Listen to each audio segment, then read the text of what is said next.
اس میں کہیں فرق نہیں ہے مرد اور عورت کی نماز میں، اس لیے کہ اللہ کا رسول عورتوں کا بھی نبی ہے اور مردوں کا بھی نبی ہے، اور آپ کا یہ حکم کہ صلو کما رأیتمونی اصلی، نماز ایسے پڑھو جیسے مجھے پڑھتے ہوئے دیکھا ہے.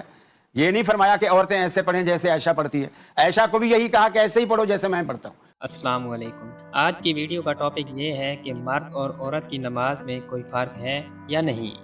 کیا عورت بھی مرد کی طرح نماز پڑھ سکتی ہے؟ حقیقت کیا ہے؟ آج ہم کسی کی بات نہیں بلکہ دلائل کی بات کریں گے. مختلف علماء کرام کی اپنی زبانی رائے سنیں گے اور دیکھیں گے کہ قرآن اور سنت کی روشنی میں اس مسئلے کی حقیقت کیا ہے. ویڈیو کو آخر تک ضرور دیکھیے کیونکہ صرف ایک کلپ دیکھ کر نتیجہ نکالنا انصاف نہیں ہوگا. سب سے پہلے چلتے ہیں فرحت ہاشمی صاحبہ کی ویڈیو کی طرف اور دیکھتے ہیں کہ وہ اس مسئلے کے بارے میں کیا موقف پیش کرتی ہیں. سجدہ کرتے وقت زمین پر کوئی اور شکل اختیار کریں، مرد کوئی اور، یہ دین میں مداخلت ہے. یاد رکھیں کہ تکبیر تحریمہ سے شروع کر کے السلام علیکم ورحمۃ اللہ کہنے تک عورتوں اور مردوں کے لیے ایک ہی شکل اور ایک ہی. فرحت ہاشمی صاحبہ جو کہ ایک مذہبی اسکالر ہیں، ان کی ویڈیو آپ نے دیکھ لی ہے. وہ کہتی ہیں کہ عورت اور مرد کی نماز میں کوئی فرق نہیں. اب چلتے ہیں ایک دوسری عالمہ جن کا نام میشا بشیر ہے، ان کا موقف لیتے ہیں کہ وہ اس بارے میں کیا کہتی ہیں. اس نے کہہ دیا کہ مرد اور عورت کی نماز میں فرق ہے. حدیث تو بالکل واضح ہے. رسول اللہ صلی اللہ علیہ وآلہ وسلم نے فرمایا، صحیح بخاری میں موجود ہے، سلو کما رأیتمونی اصلی، ایسے نماز پڑھو جیسے مجھے پڑھتا ہوا دیکھتے ہو. اسی طرح سجدے کے بارے میں بخاری اور مسلم دونوں میں موجود ہے، سجدے میں سیدھے رہو اور تم میں سے کوئی اپنے بازو سجدے میں کتے کی طرح زمین پر نہ رکھے. تو مرد اور عورت کی نماز میں کوئی فرق نہیں. انفیکٹ فرق بتانے کے لیے جو روایات پیش کی جاتی ہیں وہ بہت کمزور ہیں. سو مائی ڈیئر سسٹرز، خدا را سنت کے مطابق نماز. میشا بشیر صاحبہ کا موقف بھی آپ نے جان لیا ہے. ان دونوں کا موقف تقریباً ایک جیسا ہی ہے. اب دیوبند مکتہ فقہ کے علماء کی طرف چلتے ہیں. تو سب سے پہلے دیوبند مکتہ فقہ کے عالم مفتی طارق مسعود صاحب کا موقف جانتے ہیں کہ وہ اس بارے میں کیا کہتے ہیں. خواتین کی جو نماز ہے وہ مردوں سے ظاہری کیفیت کے لحاظ سے مختلف ہے. اس پہ پوری امت کا اجماع ہے. اس پر میں دلائل سے کئی بار ریکارڈنگ بھی کروا چکا ہوں. یہ اب شروع کیا ہے فتاویٰ بعض علماء نے دیے ہیں کہ خواتین ایسے ہی نماز پڑھیں گی جیسے مرد نماز پڑھتے ہیں، اور دلیل یہ دیتے ہیں کہ رسول اللہ صلی اللہ علیہ وسلم نے فرمایا صلو کما رأیتمونی اصلی، ایسے نماز پڑھو جیسے میں پڑھتا ہوں. تو ہم یہ کہتے ہیں یہ صرف نماز کے بارے میں نہیں ہے، حدیث میں بھی آتا ہے خذوا عنی مناسککم، حج ایسے کرو جیسے میں کرتا ہوں. لیکن اس کے باوجود پوری امت کا اجماع ہے کہ خواتین حج میں رمل نہیں کریں گی، جو سینہ اکڑ کے طواف کیا جاتا ہے. حالانکہ کسی حدیث میں نہیں ہے کہ خواتین رمل کریں یا نہ کریں، کہیں بھی نہیں ہے. لیکن اس کے باوجود چونکہ اس کا تعلق پردے سے ہے، عورت کی حیا سے ہے، تو پوری امت کا اجماع ہے کہ خواتین رمل نہیں کریں گی. صفا اور مروہ کی سعی، نبی صلی اللہ علیہ وسلم نے تو صفا اور مروہ کی سعی دوڑ کر کی ہے. کہیں بھی نہیں ہے حدیث میں کہ آپ صلی اللہ علیہ وسلم نے عورت کو دوڑنے سے منع کیا ہو. لیکن اب اس کے باوجود تمام امت کے علماء، جس میں ہمارے اہل حدیث علماء بھی شامل ہیں، وہ سب عورت کو صفا اور مروہ میں دوڑنے سے منع کرتے ہیں. حالانکہ ہمارے پاس نبی صلی اللہ علیہ وسلم کا اس بارے میں کوئی بھی قول موجود نہیں ہے. لیکن پوری امت نے اجماع کیوں کیا کہ بھئی عورت کا تعلق حیا سے ہے اور عبادت میں حیا کا عنصر جھلکنا چاہیے. اسی وجہ سے پوری امت آج تک اس پر اتفاق رہا ہے کہ عورت دوڑے گی نہیں.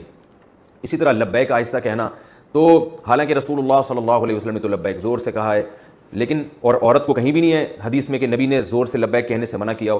مگر پوری امت کا اجماع ہے کہ عورت آہستہ لبیک کہے گی، کیونکہ حج ایک عبادت ہے اور عبادت میں عورت کی حیا کا عنصر جھلکنا چاہیے. تو اسی بیسس پر امت کا اس پر بھی اجماع رہا ہے کہ اگرچہ حدیث میں صراحتاً نہیں ہے کہ عورت سمٹ کے نماز پڑھے، لیکن پوری امت کا اجماع رہا ہے کہ عورت سمٹ کے نماز پڑھے گی. مردوں کی طرح چوڑی ہو کے کشادہ ہو کے نماز نہیں پڑھے گی جیسے مرد سجدہ کرتے ہیں یا مرد رکوع کرتے ہیں. اس میں امام ابو حنیفہ، امام شافعی، امام احمد بن حنبل، امام احمد بن حنبل تو امام بخاری کے استاذ ہیں، حدیث کے بہت بڑے عالم ہیں. وہ تو یہاں تک بھی کہتے ہیں کہ عورت نماز میں تکبیر تحریمہ والا رفع الیدین ہی نہیں کرے گی تاکہ ہاتھ اٹھانا ہی نہ پڑے اس کو. تو اور امام شافعی سے بھی یہی منقول ہے کہ سمٹ کے نماز پڑھے گی. تو چاروں ائمہ سے منقول ہے، تابعین، تبع تابعین، اور آج تک امت کا اس پر اجماع چلا آ رہا ہے. تو اب اگر کوئی اس میں حدیث کا مطالبہ ہم سے کرتا ہے کہ حدیث میں دکھاؤ کہ کہاں لکھا ہے کہ عورت سمٹ کے نماز پڑھے گی، تو اس سے فوراً آپ مطالبہ کریں کہ حدیث میں یہ کہاں لکھا ہے کہ عورت آہستہ لبیک کہے گی، عورت صفا اور مروہ کی سعی جو ہے وہ دوڑے گی نہیں اس میں بلکہ چل کے کرے گی، اور عورت رمل نہیں کرے گی، سینہ کھڑا کے پہلے 3 چکر نہیں لگائے گی طواف کے. تو جیسے وہاں حدیث نہیں ہے امت کا اجماع ہے، تو ایسے یہاں بھی حدیث نہیں ہے، امت کا اجماع ہے. یعنی حدیث سے میری مراد قول رسول صلی اللہ علیہ وسلم. ہاں صحابہ تابعین کے آثار ہیں، وہ جو ہے وہ تو موجود ہیں ہمارے پاس. امام بخاری رحمہ اللہ نے صرف اسلاف میں صرف ایک خاتون کا تذکرہ کیا ہے کہ وہ مردوں کی طرح نماز پڑھا کرتی تھیں. تو اس سے صاف پتہ چلتا ہے کہ امام بخاری نے اسلاف کے جس دور کا تذکرہ کیا اس میں مردوں اور عورتوں کی نماز میں فرق مشہور تھا. تبھی تو امام بخاری کہہ رہے ہیں کہ فلاں خاتون مردوں کی طرح پڑھ رہی ہیں. تو پتہ چلا کہ اسلاف کے دور میں مردوں کی طرح نماز الگ تھی, عورتوں کی طرح الگ تھی. تو اس سے صاف پتہ چلتا ہے کہ ان عورت کے علاوہ جتنی عورتیں تھیں اسلاف میں, صحابہ اور تابعیہ, وہ ساری عورتوں کی طرح مفتی طارق مسعود صاحب کا موقف بھی آپ نے جان لیا ہے. اب ایک اور دیوبندی عالم مولانا مکی الحجازی صاحب کی ویڈیو دیکھتے ہیں, جو کہ حرم پاک میں بیٹھ کر اس سوال کا جواب دے رہے ہیں. مرد اور عورت کی نماز میں فرق ہے. آپ پہلے خود مجھے سمجھائیں کہ مرد اور عورت میں کوئی فرق ہے؟ اگر فرق ہے تو پھر نماز میں بھی فرق ہے, اور اگر کوئی فرق نہیں ہے تو پھر نماز میں بھی کوئی فرق نہیں ہے. اس کے لیے پردہ ضروری ہے. نماز میں بھی اس لیے حکم ہے کہ ان یضم جسدہما, اپنے بدن کو زمین سے ملا کے سجدہ کرے. دیوبندی علماء کی ویڈیوز آپ نے دیکھ لی ہیں. اب ایک اور بریلوی عالم مفتی اکمل قادری صاحب کی ویڈیو دیکھتے ہیں کہ وہ اس بارے میں کیا موقف پیش کرتے ہیں کہ عورت اور مرد کی نماز میں کیا فرق ہے. تو اور مرد کی نماز میں کوئی فرق ہوتا ہے کہ نہیں؟ تو چند فرق ہوتے ہیں. فقہ حنفی کی روشنی میں عرض کر رہا ہوں کہ پہلا فرق تو ہے تکبیر لگانے کا, کہ مرد جو ہے وہ کانوں تک ہاتھ اٹھاتا ہے, عورت جو ہے وہ سینے تک ہاتھ اٹھائے گی. بس زیادہ سینے تک ہاتھ اٹھائے اور پھر سینے کے نیچے اپنے ہاتھ کو باندھ لے. بعض نے سینے کے اوپر کہا ہے, لیکن بہتر ہے تھوڑا سا سینے کے نیچے اس طرح ہاتھ باندھ لے عورت, کیونکہ عورت کو سمٹ کے فقہ حنفی کی روشنی میں سمٹ کے نماز ادا کرنی چاہیے. اور رکوع میں فرق یہ ہوتا ہے کہ مرد خود پھیل کے رکوع کرے گا اور سختی کے ساتھ کرے گا, یعنی اس کی ٹانگیں بالکل سیدھی ہونی چاہیے, ہاتھ میں بینڈ نہ ہو, بالکل سیدھے ہاتھ ہونے چاہیے, انگلیاں بہت زیادہ کھلی ہونی چاہیے اور پھیل کے کرے وہ, یعنی بہت پاؤں نہیں پھیلائے گا لیکن اچھی طرح اکڑ کر. جبکہ عورت سمٹ کے کرے, یہ اپنے ہاتھوں کو بند کر کے رکھے گی گھٹنے پر اور اپنے پیروں کو بہت زیادہ ملائے گی, ہاتھوں میں بینڈ رکھے, بالکل سمٹ کے سجدہ کرے یا رکوع کرے. یہ تیسرا سجدے کے اندر فرق ہوتا ہے, مرد خوب پھیل کے سجدہ کرے گا, اس کے بازو پہلوؤں سے جدا ہونے چاہیے اور کلائیاں زمین سے اٹھی ہونی چاہیے, رانے پنڈلیوں سے جدا ہوں اور پیٹ رانوں سے جدا ہونا چاہیے خوب پھیل کر, اور 10 انگلیاں اس کی کھڑی ہونی چاہیے, یعنی اس طرح دونوں پنجے کھڑے ہوں, 10 انگلیاں مڑ جائے اور اس طریقے سے یہ سجدہ کرے گا. جبکہ عورت کے لیے حکم یہ ہے کہ وہ سمٹ کے سجدہ کرے. مفتی اکمل قادری صاحب کا موقف بھی آپ نے جان لیا ہے. اب اہل حدیث عالم ایڈوکیٹ فیض سید صاحب کا موقف جانتے ہیں کہ وہ اس بارے میں کیا موقف پیش کرتے ہیں. عورتوں کی نماز اور مردوں کی نماز میں شریعتاً کوئی فرق نہیں ہے. ایسی کوئی روایت صحابیات سے یا صحابہ سے ثابت نہیں ہے جس میں کسی صحابیہ نے یہ کہا ہو کہ ہم نماز ایسی پڑھتی, صحابہ نماز ایسے پڑھتے یا رسول اللہ نماز ویسے پڑھتے. کوئی روایت نہیں. بلکہ ابو داؤد کی ایک روایت ہے, ام دردہ رضی اللہ عنہا کے تعلق سے آتا ہے, جو کافی مشہور معروف اور ایک کافی مشہور صحابیہ ہے. ان کے تعلق سے آتا ہے کہ جب وہ نماز پڑھتی تو ویسے ہی پڑھتی جیسے مرد پڑھتے. سمجھ رہے ہیں بات کو؟ تو عورتوں اور مردوں کی نماز میں فرق نہیں, بلکہ رسول اکرم صلی اللہ علیہ وسلم کی حدیث واضح, صلو کما رأیتمونی اصلی, نماز ویسی پڑھو جیسے مجھے پڑھتا ہوا دیکھتے ہو. صحیح بخاری کی روایت. اسی طرح صحیح بخاری میں حج ویسے کرو, حج کے ارکان جیسے مجھے کرتا ہوا دیکھتے ہو. ٹھیک ہے, تو لہٰذا ہمیں فرض عبادتیں پوری رسول اکرم صلی اللہ علیہ وسلم کیسے کرتے ہیں ویسے کرنا ہے. جو روزے کے تو کوئی خاص مسائل ہے نہیں, زکوٰۃ بھی بہت آسان ہے سمجھنا, ان دونوں عبادتوں کا, ایک حج ہے اور دوسری نماز ہے.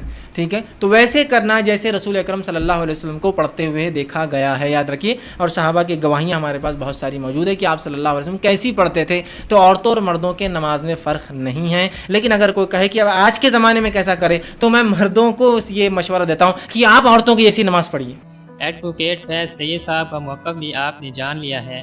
اب ایک اور اہل حدیث عالم شیخ توصیف الرحمان راشدی صاحب کا موقف جانتے ہیں کہ وہ اس بارے میں کیا کہتے ہیں. عورت کو نماز کیسے پڑھنی چاہیے؟ جیسے مرد کو پڑھنی چاہیے. رسول اللہ صلی اللہ علیہ وسلم کا حکم عورت اور مرد دونوں کے لیے ایک ہی ہے. صلو کما رأیتمونی اصلی. جیسے یہ حکم ابو بکر کے لیے تھا رضی اللہ عنہ وارضا, ویسے ہی یہ حکم سیدہ عائشہ رضی اللہ تعالی عنہا کے لیے تھا. کسی صحیح حدیث میں کوئی شخص ثابت نہیں کر سکتا کہ اللہ کے پیارے حبیب محمد رسول اللہ صلی اللہ علیہ وسلم نے حکم دیا ہو سیدنا ابو بکر کو کہ تم سینے پہ ہاتھ باندھنا اور تم ناف کے نیچے باندھنا, اور سیدہ عائشہ سے کہا ہو کہ تم سینے پر باندھنا. ہمارا یہی فرق ہے نا, عورتیں سینے پر باندھتی ہیں, وہ کسی ڈاکخانے سے تعلق رکھتی ہوں لیکن ان کا ہاتھ سینے پہ ہوتا ہے, اور مردوں کا بیچارے جو تھک کے ٹوٹے ایسے ہی باندھ لیتے ہیں, پاس نہیں چلتا کہ میں کھول کے کھڑے ہو جائیں, تو وہ بیچارے یہاں باندھ کر. کسی صحیح حدیث میں یہ فرق دنیا کا کوئی شخص نہیں پیش کر سکتا کہ آپ نے ابو بکر کو حکم دیا ہو تو یہاں باندھنا اور عائشہ کو حکم دیا ہو تو یہاں باندھنا, بلکہ آپ کا حکم ہے صلو کما رأیتمونی اصلی, جیسے نماز میں نے تمہیں پڑھ کر دکھائی. اہل حدیث علماء کا موقف آپ نے جان لیا ہے. ان کے نزدیک مرد اور عورت کی نماز میں کوئی فرق نہیں۔ آخر میں انجینئر محمد علی مرزا صاحب کا موقف بھی جان لیتے ہیں کہ وہ اس بارے میں کیا موقف پیش کرتے ہیں۔ کہ کوئی فرق نہیں ہے۔ اس کی وجہ یہ ہے کہ بخاری، مسلم، ابو داؤد، ترمذی، نسائی، ابن ماجہ میں عورتوں کے مسائل کے علیحدہ چیپٹرز بنے ہوئے ہیں، لیکن نماز کے مسئلے میں آپ کو کوئی اس طرح کی علیحدہ بائیفرکیشن نظر نہیں آتی۔ جو روایتیں لے کے آتے ہیں سنن کبریٰ البیہقی سے یا مصنف ابن شہبہ سے لے کے آتے ہیں، وہ روایتیں بھی بڑی کمزور ہیں۔ لیکن مولانا ساق صاحب کا موقف اپنی جگہ مضبوط تھا۔ وہ کہتے ہیں عملی تواتر اس کو سپورٹ کر رہا ہے کہ شیعہ کے ہاں روایتیں ایسی ملتی ہیں، شیعہ بھی عورت مرد کی نماز کا فرق کرتے ہیں اور اہل سنت میں بھی کرتے ہیں۔ ان کا موقف یہ ہے کہ امام ابن تیمیہ نے یعنی پہلی دفعہ مسئلہ اٹھایا ہے، حالانکہ ایسا نہیں ہے۔ امام بخاری بھی اس کے قائل لگتے ہیں۔ نہیں، وہ جو دلیل لے کے آئے وہ تو الٹی خلاف ہی جا رہی ہے۔ نہیں، خلاف نہیں جا رہی، وہ آپ نے غلط سمجھی ہے۔ وہ اسی طریقے سے ہے جیسے حنفیوں کو ہم کہتے ہیں کہ امام حنیفہ نے فرمایا میری کوئی بات کتاب و سنت کے خلاف ہو اسے دیوار پہ مار دو، وہ کہتے ہیں آپ اس کو الٹا سمجھے۔ وہ تو انہوں نے چیلنج کیا ہے کوئی میری گال تے دیوار پہ مار کے دسو۔ ہاں، آپ اس میں آئے آپ۔ جی میں بتاتا ہوں، جی میں سمجھ گیا ہوں نا، میں بتا رہا ہوں آپ کو۔ صحیح بخاری میں حدیث ہے نا ام درداء کے بارے میں کہ اس میں امام بخاری نے لکھا ہے کہ وہ فقیہ خاتون تھیں اور وہ مردوں کی طرح بیٹھا کرتی تھیں۔ یہ امام بخاری نے پھکی دیا ہے کہ وہ کوئی جاہل نہیں سی حنفیو، تو اسی آدھو نا اے فقیہ سے ابھی ہے تے اے خالی سے ابھی ہے۔ یہ ان کا طریقہ تھا نا، امام حنیفہ کی طرف منسوب ہے فقہ حنفی کی کتابوں میں کہ وہ کہتے تھے ابو ہریرہ اور انس بن مالک غیر فقیہ صحابی تھے، ہم ان کی روایتیں نہیں لیتے۔ عبداللہ بن مسعود کی، عبداللہ بن عمر کی لیتے ہیں، حالانکہ رفع دین عبداللہ بن عمر بھی کو نہیں منی۔ ٹھیک ہے، تو امام بخاری کے الفاظ کی انٹینسٹی بتا رہی ہے کہ ام درداء ایک فقیہ خاتون تھیں اور نماز میں مردوں کی طرح بیٹھتی تھیں۔ دو انہوں نے میسج دیے ہیں کہ وہ جاہل عورت نہیں تھی، صحابیہ تھی، ابو درداء کی بیوی، ابو درداء صحابہ صفہ میں سے، رومن امپائر میں چیف جسٹس لگایا حضرت عمر نے شام میں ان کو، ان کی بیگم کے بارے میں یہ بات آ رہی ہے کہ وہ فقیہ بھی تھی، یعنی فقاہت تھی دین میں، اور وہ مردوں کی طرح نماز میں بیٹھتی تھی۔ یہ امام بخاری نے بتایا کہ وہ مرد عورت کی نماز کا فرق نہیں کرتی تھی۔ لیکن اس سے بات یہ بھی سمجھ میں آ رہی ہے نا، اس کا مطلب ہے کہ وہ مردوں کی طرح بیٹھتی تھی تو عورتوں کا بھی کوئی طریقہ تھا۔ جی تو یہ ہوتا ہے نا، یہ مطلب تو ہے نا، یہ بھی نہیں کرنا۔ جی کیوں کہ وہ مردوں کی طرح بیٹھتی تھی نماز کے اندر کہ بھئی اس زمانے میں یہ مسئلہ ہوگا۔ ہم کہتے ہیں یہ کیسی باتیں کر رہے ہیں، مرد عورت کی نماز میں فرق نہیں ہے۔ اللہ کے رسول صلی اللہ علیہ وسلم کے پاس دو خواتین آئیں، انہوں نے آ کر سجدے کے بارے میں سوال کیا تو رسول اکرم صلی اللہ علیہ وسلم نے فرمایا فَضُمَّ بَعْضُ اللَّحْمِ إِلَى الْأَرْضِ فَإِنَّ الْمَرْأَةَ لَيْسَتْ فِي ذَلِكَ كَالرَّجُلِ۔ کہا بیٹیو تم دونوں یہ بات ذہن نشین کر لو کہ آپ کا سجدہ یوں نہیں ہوگا جیسے مردوں کا ہے، آپ سجدہ کریں گی زمین پہ بچھ کے کریں گی تاکہ آپ کا پردہ برقرار رہے، کیونکہ مرد عورت کی نماز میں فرق موجود ہے۔ یہ امام الانبیاء صلی اللہ علیہ وسلم ارشاد فرما رہے ہیں، تو اس لیے مرد عورت کی نماز میں فرق سمجھیے۔ ناظرین، آپ نے اس ویڈیو میں مختلف علماء کرام کا موقف انہی کی زبانی سنا۔ ہمارا مقصد نہ کسی کی تنقید کرنا ہے اور نہ ہی کسی قسم کی فرقہ واریت کو فروغ دینا۔ اس سیریز کا مقصد صرف اتنا ہے کہ مختلف علماء کے مختلف دلائل کو ایک جگہ پر جمع کر کے آپ تک پہنچایا جائے تاکہ آپ کا علم بڑھے اور آپ قرآن و سنت کی روشنی میں اپنی سمجھ کے مطابق نتیجے تک پہنچ سکیں۔ اگر آپ کو ہماری یہ کوشش پسند آئی ہے اور آپ چاہتے ہیں کہ اسی طرح دلائل پر مبنی ویڈیوز ملتی رہیں تو چینل کو سبسکرائب ضرور کیجیے اور ویڈیو کو لائک کر کے دوسروں تک پہنچائیے۔ کومنٹ سیکشن میں اپنی رائے ضرور لکھیے۔ آج کی ویڈیو میں کس عالم کا موقف آپ کو سب سے زیادہ دلیل کے اعتبار سے مضبوط اور مطمئن کرنے والا لگا؟ اگر کسی بات سے اختلاف ہو تو ادب اور دلیل کے ساتھ اپنی بات ضرور شیئر کیجیے۔ اللہ تعالی ہم سب کو صراط مستقیم پر چلنے کی توفیق عطا فرمائے۔ السلام علیکم۔